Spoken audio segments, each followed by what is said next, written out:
আপনি যদি সোশ্যাল মিডিয়াতে কন্টেন্ট তৈরি করেন তাহলে আজকের এই যে মাইকটা রয়েছে এই মাইকটা আপনাদের অনেকটাই কাজে লাগবে। এই মাইকটা হচ্ছে হলিল্যান্ডের লার্ক A1। তো এই মাইকটা এতটাই সুন্দর, আমি অলরেডি এই মাইকটা দিয়ে কিন্তু ভিডিও শুট করছি।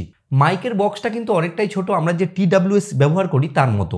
আমরা যদি এটাকে ওপেন করি আমরা কিন্তু এখানে দুটো ট্রান্সমিটার দেখতে পাচ্ছি এবং দুটো রিসিভার দেখতে পাচ্ছি। এখানে যে ট্রান্সমিটার রয়েছে সেই ক্ষেত্রে কিন্তু আমরা এখানে আইফোনের যে লাইটিং কেবিল রয়েছে সেটাও ব্যবহার করতে পারছি। তাছাড়াও টাইপ সি আমরা ব্যবহার করতে পারছি, যেটা আমরা কিন্তু আইফোন এবং অ্যান্ড্রয়েডের জন্য উভয়ই ব্যবহার করতে পারবো। এই যে আমি ভিডিওটা শ্যুট করছি সম্পূর্ণ কিন্তু এই মাইকটাকে ব্যবহার করে, যেখানে কিন্তু আপনারা বুঝতে পারছেন এর কোয়ালিটি কিন্তু অনেকটাই ইমপ্রুভ।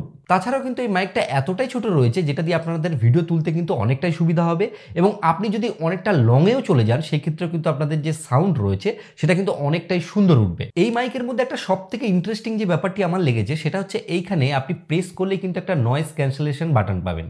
এরপর প্রেস করলেই আশেপাশে কোনো নয়েজ থাকে সেটা কিন্তু অটোমেটিক রিমুভ হয়ে যাবে।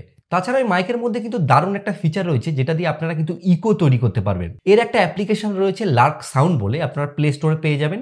সেই অ্যাপ্লিকেশনটাকে ডাউনলোড করার পর সেখানে আপনি আপনার যে মাইকটা ফোনের সাথে কানেক্ট করলে কিন্তু আপনার অ্যাপ্লিকেশনের সাথে কানেক্ট হয়ে যাবে। সেখান থেকে আপনারা সমস্ত কিছু কিন্তু অপটিমাইজ করতে পারবেন।